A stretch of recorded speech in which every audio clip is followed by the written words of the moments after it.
શાળાઓની ફી વધારા મુદ્દે કોંગ્રેસ ધારાસભ્યએ ઉઠાવ્યો સવાલ। ઇમરાન ખેડાવાલાએ આ બાબતે સવાલ ઉઠાવ્યો। ઇમરાન ખેડાવાલાનો એફઆરસી કમિટી અને શાળાઓ વચ્ચે મેળાપીપણાનો આરોપ। ઇમરાન ખેડાવાલાના આરોપ પર શિક્ષણ મંત્રીએ કરી સ્પષ્ટતા। શિક્ષણ મંત્રીના મતે એફઆરસી સમક્ષ રજૂ થતી ફી મંજૂર થતી નથી। શાળાઓ માત્ર પોતાનો ખર્ચ એફઆરસી સમક્ષ રજૂ કરે છે।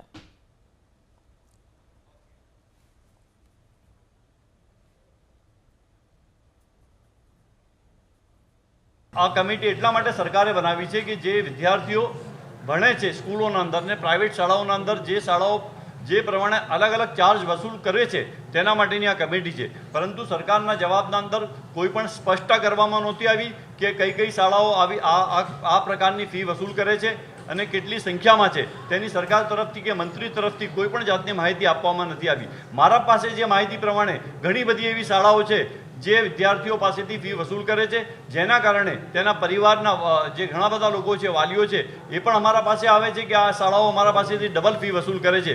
પરંતુ આ કમિટી છે, કમિટીનો કોઈ પણ હું સમજુ છું કે જે કમિટીના પાસે જે સત્તા છે તેનો ઉપયોગ નથી કરતી। એટલે મારે સરકારને વિનંતી છે કે જે એફઆરસી કમિટી બનાવી છે, ફી રેગ્યુલેશન કમિટી, તેનો જે પ્રમાણે ઉપયોગ થવો જોઈએ તે પ્રમાણે ઉપયોગ નથી થતો। પરંતુ મને એવું લાગી રહ્યું છે કે એફઆરસીના જે સભ્યો છે એ શાળાઓ સાથે મેળાપાણી કરીને પોતપોતાનું કામ કરી રહ્યા છે એવું મને લાગી રહ્યું છે।